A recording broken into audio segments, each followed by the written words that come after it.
बिस्मिल्लाहिर्रहमानिर्रहीम। अस्सलाम वालेकुम नादरीन, आप यूट्यूब चैनल देख रहे हैं, मैं इमरान खान हूँ। नादरीन, आज मंगल का दिन है और 17 तारीख है जून की, और सुबह के वक्त आप ये वीलॉग देख रहे हैं। रात भर क्या होता रहा वो सूरत मैं आपके सामने रख देता हूँ। लेकिन डोनाल्ड ट्रंप ने अब धमकी लगाई है और उन्होंने वार्निंग दे दी है। डोनाल्ड ट्रंप ने वार्निंग दी है ईरान के शहरियों को, और वार्निंग ये दी गई है कि तेहरान को खाली कर दिया जाए। मैं स्टेटमेंट आपके सामने रखता हूँ, इसकी रीज़न भी आपको देता हूँ। एक्चुअली डोनाल्ड ट्रंप अमेरिका में नहीं थे। डोनाल्ड ट्रंप मौजूद थे G7 की मीटिंग में। ये G7 का जो इजलास होता है, ये बड़े इंपॉर्टेंट मुल्क हैं, बड़े तगड़े मुल्क हैं। इनमें अमेरिका है, बरतानिया है, कनाडा है, इटली है, फ्रांस है, जर्मनी है और जापान है। ये दुनिया की बहुत बड़ी बड़ी मईशतें हैं। ये बड़े आम फैसले करने के लिए इकट्ठे होते हैं, और ये कनाडा में इकट्ठे थे। वहाँ पे अपने दौरे को मुख्तसर किया डोनाल्ड ट्रंप ने, और वो फौरी तौर पे पहुंचे हैं वापस अमेरिका, जहां पे वो अहम मीटिंग्स करेंगे। और जो मशरिक़ वस्ता की सूरत हाल है, जैसी वहां जंग छिड़ गई है, इस हवाले से उनको कुछ आम फैसले करने पड़ेंगे। अभी जो डोनाल्ड ट्रंप का पहला स्टेटमेंट है वो बड़ा अग्रेसिव है। मैं वो बयान आपके सामने रखता हूं। डोनाल्ड ट्रंप ने ईरानी शहरियों को दारुल हुकूमत तेहरान खाली करने की वार्निंग दे दी, और सोशल मीडिया पे अपने पैगाम में डोनाल्ड ट्रंप ने कहा कि उन्होंने ईरान से कहा था कि न्यूक्लियर डील पर दस्तखत कर दें, इन्हें ऐसा करना चाहिए था। सदर ट्रंप ने कहा कि उन्होंने बार बार कहा था मगर ऐसा नहीं किया गया।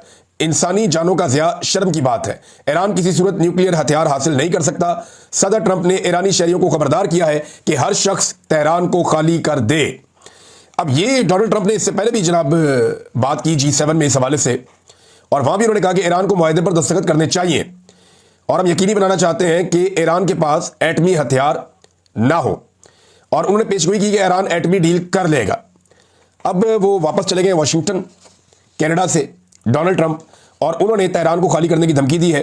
इसके बाद हमने कुछ मनाजिर देखे कि तेहरान को खाली किया जा रहा है। ये उससे पहले ही लोग इनखला कर रहे थे। जब जंग होती है तो लोग जो सिविलियन हैं वो बड़े शहरों को छोड़ते हैं और कुछ देही इलाकों में चले जाते हैं, क्योंकि वहाँ पे बम गिरने का या खतरात जो है कम होते हैं। वैसे भी हुकूमत एवैक्यूएशन कराती है। जो इंपॉर्टेंट एरियाज होते हैं, जो अहम इलाके होते हैं, उनके आसपास के शहरियों को कहा जाता है कि आप ये एरिया खाली कर दें, जानी खतरा है, जान जाने का खतरा है, लिहाजा इस इलाके से निकल के महफूज मकाम पर चले जाएं। तो इनखला तो हो रहा था तेहरान से। डोनाल्ड ट्रंप के इस बयान के बाद काफ़ी बेचैनी है। जबकि दूसरी तरफ एक दावा यह सामने आया कि चीन ने अपने शहरियों को हंगामी तौर पर इसराइल छोड़ने का कह दिया है, और यह भी उन्हें बताया गया कि अगर उन्हें कोई फ्लाइट नहीं मिल रही तो वो ज़मीनी रास्ते से उर्दन चले जाएं। लेकिन चीनी जो है वो खाली करें इसराइल को, क्योंकि इसराइल के ऊपर भी बड़े खौफनाक अटैक हो रहे हैं। एक तरफ ईरान के ऊपर मिसाइल हमले हो रहे हैं, और एक तरफ इसराइल के ऊपर मिसाइल हमले हो रहे हैं। जो इस वक्त मीडिया है इसराइल का, चाहे आप टाइम्स ऑफ इसराइल को खोल कर देखें, आप हेरिट्स को खोल कर देखें, बाकी जो इसराइल ह्यूम है, बाकी जो अखबारात हैं, वो सारे के सारे एक दावा कर रहे हैं कि अभी बहुत जल्द अमेरिका इस जंग का हिस्सा बन जाएगा। या तो अमेरिका इस जंग का हिस्सा बन जाएगा या फौरी तौर पे जंग बंदी हो जाएगी। दोनों में से एक चीज़ होने जा रही है। आलमी मीडिया को अगर आप पढ़ें तो आपको ये दिखाई देता है। लेकिन जिस किस्म का रिटेलिएट कर रहा है ईरान हमलों के जवाब में, उससे एक अलग पिक्चर नजर आती है। तो ग्राउंड रियलिटी कुछ और है, लेकिन बैकडोर जो चीज़ें हो रही हैं, जो चैनल्स इस्तेमाल हो रहे हैं, वहाँ चीज़ें कुछ और हो रही हैं। अब चीनी वज़ारत खारजा के तर्जुमान गो जियाओचन, उनका एक स्टेटमेंट सामने आया है। हम ईरान की खुद मुख्तारी, सलामती और इलाकाई सालमियत को खतरे में डालने वाले किसी भी इकदाम और खित्ते में कशीदगी को बढ़ाने की कोशिशों को मुस्तरद करते हैं। मशरिक़ वस्ता की सूरत हाल पर हमें गहरी तशवीश है। ये जनाब चाइना का एक और स्टेटमेंट है इस सारे मामले को लेकर। अब एक और डेवलपमेंट हुई है, और ये बड़ी डेवलपमेंट है। ये डेवलपमेंट है मुसलमान मुल्कों की जानिब से ईरान के ऊपर जो इसराइली जारहियत है उसके खिलाफ मुस्लिम ममालिक का एक मुश्तरका एलामिया जारी हुआ है, जिसमें पाकिस्तान समेत 21 मुसलमान मुल्कों ने इसराइली हमलों की शदीद मजम्मत करते हुए उसे मुस्तरद कर दिया है। अब जो एयरवे के ऊपर रिपोर्ट छपी है, वहां से चले मैं आपको पढ़ के सुनाता हूं। वैसे पूरी दुनिया में ये खबर छप गई है। अच्छा, ये जो मुश्तरका एलामिया है, इसमें इसराइल की ईरान के खिलाफ फौजी जारहियत और खित्ते में कशीदगी के तनाजुर में यह बयानिया जारी किया गया। जिन ममालिक ने इस बयानिया की तौसीक की है उनमें पाकिस्तान है, इराक है, सऊदी अरब है, कतर है, कुवैत है, मिस्र है, उर्दन है, अलजायर है, Bahrain, Brunei, Chad, Djibouti, Libya, Somalia, Sudan, तुर्की, ओमान और यूएई इसके अंदर शामिल है। अच्छा, जिन मुल्कों के नाम सामने नहीं आए उनमें एक शाम है, और इसके अंदर एक मुल्क जो है वो अभी मैंने नाम नहीं देखे, बांग्लादेश का नाम नहीं देखा, साथ मैंने इसमें अभी इंडोनेशिया और मलेशिया के नाम नहीं देखे। तो ये वो मुसलमान मुल्क हैं जिनके भी नाम नहीं आए, लेकिन हो सकता है कि आने वाले वक्त में ये मुल्क भी इस सारी सूरत हाल के अंदर शामिल हो जाए और इस एलामिया का हिस्सा बन जाए। तो 21 मुसलमान मुल्कों का ये एलामिया, और इसमें जो खास बात है वो ये है कि उर्दन भी इस एलामिया के अंदर लिखा गया है कि वो शामिल है। हालांकि उर्दन अपनी एयर स्पेस के अंदर ईरानी जो हथियार है उन्हें रोक रहा है, जबकि इसराइली हथियारों को वो नहीं रोक रहा। तो यहाँ पे उर्दन का इसमें शामिल हो जाना एक बड़ी इंपॉर्टेंट पेशरफ्त है। शाम इसके अंदर शामिल नहीं है, क्योंकि आप जानते हैं कि शाम ने तो बाकायदा इसराइल की सपोर्ट का ऐलान किया। पिछले वीलॉग में मैंने आपको बताया था, बिल्कुल पिछले वीलॉग में आपको मैंने बताया था। और इसके अंदर एक नाम मैंने अभी तक अफगानिस्तान का भी नहीं पढ़ा।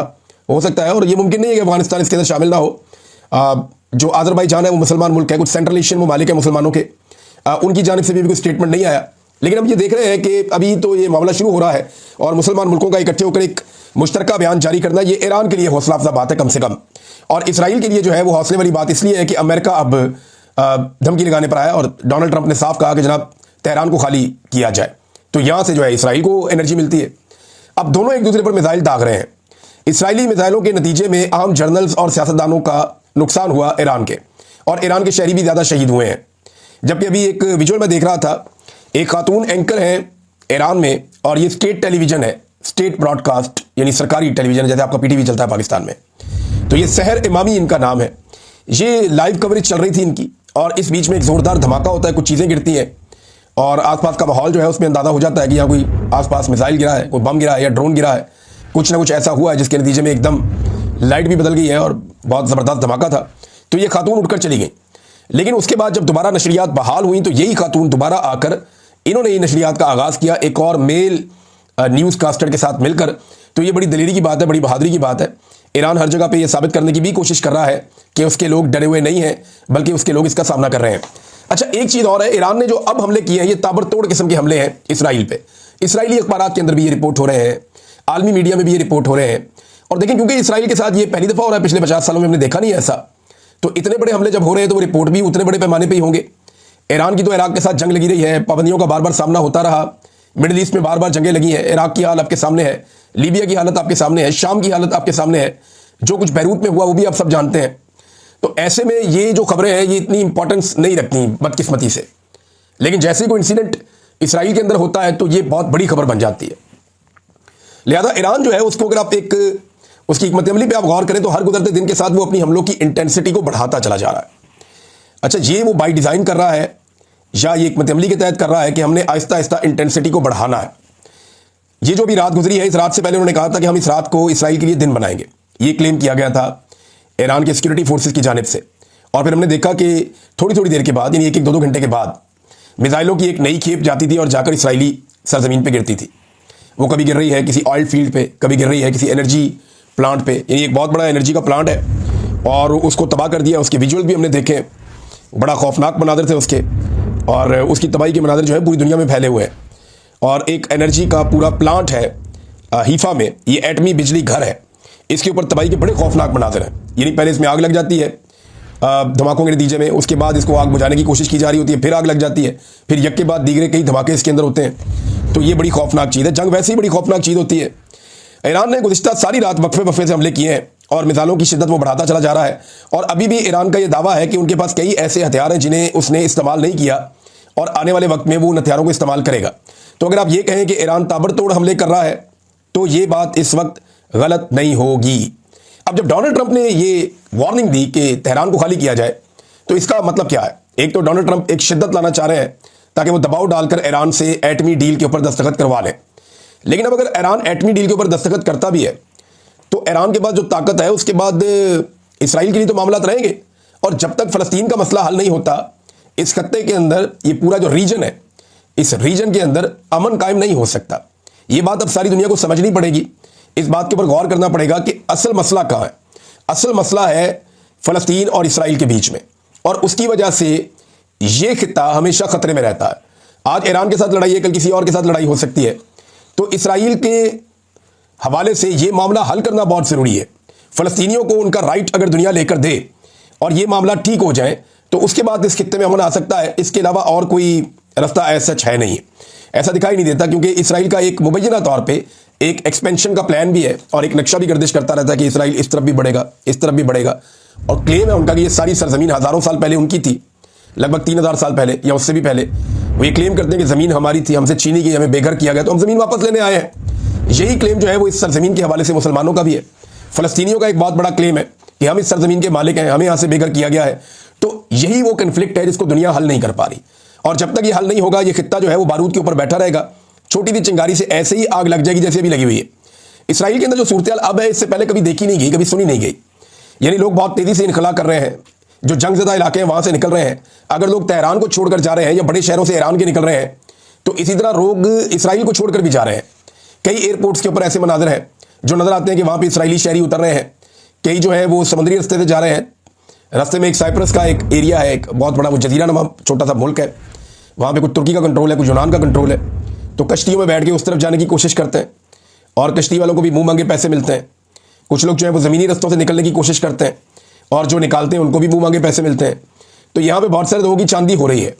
जंग का धंधा जो है ना वो बड़ा बड़ा जो है वो मुनाफा बख्श धंधा होता है, बहुत सारे लोग बड़ा पैसा बनाते हैं। बहरहाल पानी के जरिए से और खुश्की के जरिए से निकलने की कोशिश भी की जा रही है जंगज़दा इलाकों से। और जो हमने मनाजिर देखे ईरान में, वहाँ पर भी गाड़ियों की बड़ी लंबी कतारें हैं जो शहर से बाहर की तरफ जा रही हैं।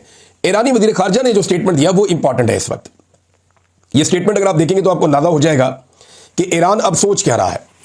वो ये कहते हैं कि ईरान ने कभी भी मुज़ाकरात का रास्ता तर्क नहीं किया, हमेशा मुज़ाकरात करते रहते हैं, मुज़ाकरात के हामी है। इस वक्त तो जारहियत का मुकाबला करने पर हमारा जोर है, यानी इस वक्त हम जारहियत का मुकाबला कर रहे हैं, मुज़ाकरात से तो हम कभी नहीं भागे। और ईरानी वज़ीर ख़ारजा अब्बास अराक़ची ने कहा कि ईरान सफारतकारी के लिए संजीदा है और मुज़ाकरात का रास्ता कभी तर्क नहीं किया, लेकिन इस वक्त तवज्जो इसराइली जारहियत का मुकाबला करने पर है। AFP के मुताबिक ईरानी वज़ीर ख़ारजा ने फ्रांस, बरतानिया और जर्मनी के हम मनसबों से रब्ता किया। ये वो 3 मुल्क हैं जो मैंने आपको पहले बताया था कि इन्होंने कहा कि हम सालसी करवा देते हैं और हम ये चाहते हैं कि जंगबंदी हो जाए, तो इन्होंने सबसे पहले ऑफर किया था। तो इन तीनों से ईरानी वज़ीर ख़ारजा ने रब्ता किया और इन्हें बताया कि ईरान ने कभी मुज़ाकरात का रास्ता तर्क नहीं किया, इस वक्त हम जारहियत का मुकाबला करने पर हमारी तवज्जो है। अमरीका के साथ जौहरी मुज़ाकरात के दौरान ईरान पर इसराइली जारहियत सफारती कोशिशों को नुकसान पहुँचा रही है। और इसके साथ ही उन्होंने बताया इस खबर के अंदर के जो फ्रांस के, जर्मनी के और बरतानिया के वज़ीर ख़ारजा ने ईरानी वज़ीर ख़ारजा से गुफ्तगू के दौरान सफारतकारी पर वापस आने पर जोर दिया और यह कहा कि किसी भी इलाकाई या जौहरी कशीदगी से गुरेज किया जाए। उन्होंने जोर दिया कि बिला शर्त जल्द अज जल्द मुज़ाकरात की मेज़ पर वापस आए ईरान और मगरबी मफादात के खिलाफ किसी भी गैर मुताद इकदाम से बाज रहे। अच्छा, इससे पहले जो है वो ईरानी वज़ीर ख़ारजा ने अपनी एक ट्विटर के ऊपर एक पोस्ट भी लगाई थी और उस पर उन्होंने कहा कि अगर सदर डोनाल्ड ट्रंप सफारतकारी के लिए संजीदा है और इस जंग को रोकने में दिलचस्पी रखते हैं तो इनके जो अगले इकदाम है ना वो बड़े अहम होंगे। उन्होंने कहा कि इसराइल को अपनी जारहियत रोकनी होगी और जब तक हमारे खिलाफ फौजी हमले मुकम्मल तौर पर बंद नहीं होते हमारी जवाबी कार्रवाइयां जारी रहेंगी। फिर एक और दावा भी किया है इन्होंने, जो ईरानी वज़ीर ख़ारजा है उन्होंने एक दावा किया अमेरिका को लेकर और इसराइल को लेकर। उन्होंने कहा कि वाशिंगटन से सिर्फ एक फ़ोन कॉल नेतन्याहू जैसे शख्स को खामोश कराने के लिए काफ़ी है, यही इकदाम सफारतकारी की तरफ वापसी की राह हमवार कर सकता है। उन्होंने रास्ता भी बता दिया, वो कहते हम बात करने को तैयार हैं, बैठो बात करते हैं, हल निकालते हैं मसले का, लेकिन पहले इसराइल को रोके कि वो जंग बंदी करे, पहले इसराइल को रोके कि वो हमले बंद करे, फिर हम बंद करेंगे। जब तक इसराइल हमले करता रहेगा हम भी हमले करते रहेंगे और ताबड़तोड़ हमले ईरान कर रहा है। मैंने आपको बता दिया ईरान की जानिब से एक क्लेम और भी सामने आया ना, वो क्लेम ये सामने आया कि ईरान ने चौथा तैयारा F-35 ये मार गिराया है अपने एयर डिफेंस सिस्टम के जरिए से इसराइल का। ये F-35 अगर गिर रहे हैं ना तो ये बहुत बड़ी खबर है, छोटी बात नहीं है। ये अमरीकी तैयारा है और ये अमरीका का बेहतरीन तैयारा है, अमरीकी फ़ौज खुद इसे इस्तेमाल करती है। ये 5th जनरेशन तैयारा है और अगर ये गिरा है तो पहली दफ़ा गिरा है, इससे पहले तो कभी नहीं गिरा। और ईरान ने क्लेम किया कि ये चौथा तैयारा उन्होंने गिराया। अगर उन्होंने गिराया तो फिर ये ईरान दुनिया का पहला मुल्क बन गया जिसने इस तैयारे को गिराया है। अब मामला एक और है कि दबे लफ्ज़ों में ईरान ये भी कह देता है कि एक्चुअली जो है वो अमेरिका ही इसके पीछे, और अगर अमेरिका नेतन्याहू को बोलता है कि जंगबंदी करो तो फिर वो जंगबंदी करेगा और वो फौरी तौर पे जंग को रोक देगा। और वो ये कहते हैं कि जनाब उनकी इतनी औकात है। ये ईरान बार बार बावर भी करवाता है। क्या अमेरिका अटैक कर सकता है इसराइल के साथ मिलकर ईरान पे? बिल्कुल इसकी यानी ये हो सकता है, पॉसिबिलिटीज़ हैं, ये मुमकिन है। क्योंकि जंग के अंदर कुछ भी हो सकता है, कोई भी किसी का इत्तेहादी बन सकता है, लेकिन इसके लिए अमेरिका को भी कोई कीमत अदा करनी पड़ेगी। कुछ अमेरिकन जो एक्सपर्ट्स हैं दिफा के, उनका ये कहना है, उनके बयान आ रहे हैं मीडिया पे, सोशल मीडिया पे, उनका ये कहना है कि अगर ईरान के ऊपर अटैक किया तो इसकी कीमत अमरीकी फौजियों को और अमरीकी हथियारों को भी चुकानी पड़ेगी। क्योंकि देखिए ना, फिर ईरान अपने मिसाइल मारेगा अमरीकी बहरी बेड़ों पे भी और इस तरफ भी वो रुख कर लेगा और उसके नतीजे में एक नई सिचुएशन बन जाएगी। तो अब तक जो खित्ते के ममालिक है ना, देखिए सबसे इंपॉर्टेंट ये होता है कि जिस रीजन में लड़ाई हो रही है वहां आसपास के ममालिक कहां खड़े हैं। जब अमेरिका अफगानिस्तान में आया था ना तो याद रखिएगा कि रशिया के टुकड़े हो चुके थे, चाइना न्यूट्रल हो चुका था, पाकिस्तान अमेरिका के साथ खड़ा हो गया था, इंडिया अमेरिका के साथ खड़ा हो गया था, ईरान जो है उसने अपने आप को इस सारे मामले से बाहर रख लिया था, तुर्की जो है वो नेटो के साथ ही था ऑलमोस्ट, लेकिन वो भी अफगानिस्तान के साथ उस तरह से नहीं था। सेंट्रल एशिया का कोई भी एक मुल्क अफगानिस्तान के साथ खड़ा नहीं हुआ। तो इसलिए अमेरिका के लिए बड़ा आसान था कि नेटो को लेकर वहां चढ़ाई कर दी। अब आप आ जाए यहां ईरान के मामले में, तो जिन मुल्कों ने अभी ये एलामिया जारी किया है सेंट्रल एशिया रशिया से दूर जाके कभी सपोर्ट करेगा नहीं ईरान के खिलाफ हमले को, वहाँ अजरबैजान है जो ईरान के साथ लगता है, तुर्कमानिस्तान है। तो मुझे नहीं लगता कि वो अमेरिका के लिए स्पेस क्रिएट करेंगे। तुर्की किसी सूरत नहीं हो सकता, उन्होंने बयान जारी किया हुआ है। एक मुल्क इराक उनके साथ लगता है, उन्होंने भी स्टेटमेंट जारी किया हुआ है। फिर जो सामने समंदर के सारे मुल्क हैं, चाहे कुवैत है, बहरीन है, कतर है, ओमान है, सऊदी अरब है या यमन है, ये वो 6 के 6 मुल्क हैं जो खड़े हैं ईरान के साथ। तो ऐसी सूरत हाल में ये कैसे मुमकिन है कि अमेरिका को यहां पे कोई इतनी बड़ी सपोर्ट मिले पानी के अंदर या बाहर के, वो ईरान के ऊपर अटैक कर सके। और चाबहार में इंडिया में भी इन्वेस्ट किया हुआ है, तो इंडिया ईरान के खिलाफ किसी लड़ाई का हिस्सा बनेगा नहीं। पाकिस्तान के जो मामलात हैं वो आपके सामने है कि पाकिस्तान में प्रेशर इतना बढ़ जाएगा कि पाकिस्तान ईरान के खिलाफ अपनी सरजमीन किसी को इस्तेमाल करने नहीं दे सकता। ये बहुत मुश्किल दिखाई देता है। तो ये अफगानिस्तान जितना आसान नहीं रहेगा अमेरिका के लिए, और खासतौर पर उस वक्त जब अमेरिका के ऊपर या अमेरिकी मफाद के ऊपर बराह रास्त ईरान ने कोई अटैक नहीं किया। ईरान ने एक हमला उनके ऊपर हुआ, उसके मुकाबले में उन्होंने जवाब देना शुरू कर दिया इसराइल को, और अब एक जंग जैसी कैफियत लग गई है। इसराइल मार रहा है ईरान के अंदर मिसाइल्स और अपनी एयरफोर्स को भेजता है, वो वहां से रॉकेट फायर करते हैं, मिसाइल फायर करते हैं। दूसरी तरफ जो ईरान है उसके पास सिर्फ मिसाइल ही है, उनके पास एयरफोर्स तो है नहीं, बहुत ही कमजोर है। उनके पास 2 चीजें ईरान के पास, या तो उनका एक एयर डिफेंस सिस्टम है उनका, या उनके पास जो मिसाइल्स हैं वो बहुत बड़ी तादाद में पूरी मिसाइल सिटी उन्होंने बनाई हुई है, तो वो लंबे अरसे तक मिसाइलों के हमले कर सकते हैं। तो वो यही करते चले जा रहे हैं। अल-कसाम ब्रिगेड ने एक दावा किया है, और अल-कसाम ब्रिगेड का जो दावा है ये बड़ा इंपॉर्टेंट है। उन्होंने कहा हमने गजा की पट्टी के शहर खान यूनस में एक इमारत है, उसके अंदर इसराइली फौजी दाखिल हुए थे, हमने उस इमारत को धमाके से उड़ा दिया है, और उसके नतीजे में इसराइली फौजियों की हलाकतें भी हुई हैं और इसराइली फौजी जख्मी भी हुए हैं। ये खबर जनाब वहाँ से आई है। और एक और खबर नाज़रीन अमेरिका से, ये पाकिस्तान की एस्टेब्लिशमेंट के लिए अच्छी खबर नहीं है। आसिम मुनीर साहब के खिलाफ लगातार एहतजाज हो रहा है अमेरिका में। ऐसा पाकिस्तान के कभी किसी आर्मी चीफ के खिलाफ अमेरिका में क्या दुनिया के किसी भी मुल्क में नहीं हुआ। उनके सामने आकर लोगों ने एहतजाज किया है, और बड़े सख्त अल्फाज के अंदर आसिम मुनीर साहब के सामने एहतजाज किया। उनका कॉन्वे जा रहा था, उसको देखकर लोग नारे लगा रहे थे, एहतजाज कर रहे थे आसिम मुनीर साहब के खिलाफ, फील्ड मार्शल आसिम मुनीर। और जब वो गाड़ी से उतरे तब लोगों ने बड़ी ज़बरदस्त नारेबाजी की, उनके खिलाफ फिर एहतजाज किया और ऐसे अल्फाज का इस्तेमाल किया जो मैं यहाँ दोहराना नहीं चाहता। फिर उसके बाद वो एक होटल के अंदर दाखिल हो गए, तो होटल के अंदर भी आवाज़ें आ रही थी, जिन लोगों ने एहतजाज जो बाहर कर रहे थे ऊंची आवाज़ में बुरा भला कह रहे थे। और फिर अंदर शायद कोई तकरीब चल रही थी, उनके ऊपर फूल भी बरसाए जा रहे थे अंदर, लेकिन बाहर जो माहौल है वो बड़ा गर्म था। तो ये एक अजीब सिचुएशन है जो पहली मरतबा मेरे ख्याल में किसी आर्मी चीफ को, पाकिस्तानी आर्मी चीफ को पाकिस्तान के बाहर दरपेश है। इससे पहले हमने ऐसा, मैंने तो कम से कम अपने पूरे करियर में नहीं देखा। फिर एक और चीज़ इसमें मैंने देखी कि उस होटल के बाहर लाके ट्रक खड़े कर दिए हैं ओवरसीज़ पाकिस्तानियों ने, जिनमें विजुअल्स चल रहे हैं, तस्वीर चल रही हैं, और उनमें लिखा हुआ है सारा, और वो बताया जा रहा है, और वो है भी आसिम मुनीर साहब के खिलाफ है, उनके दौरे के खिलाफ है। और वो कहते हैं सिविलियन सुपरमेसी के लिए हम चाहते हैं कि पाकिस्तान में इकदाम हो और पाकिस्तान में जो अनडिक्लेयर्ड मार्शल लॉ है ये ख़त्म किया जाए। तो इस किस्म का एहतजाज भी वहाँ पर चल रहा है। और जो तस्वीर और वीडियोज़ मैंने देखी हैं वो इंतहाई यानी तकलीफ दे हैं, किसी भी आर्मी चीफ के लिए हो सकती हैं कि यानी ये चीज़ ऐसी तो नहीं है जिससे कोई खुश हो या जो किसी को पसंद आए।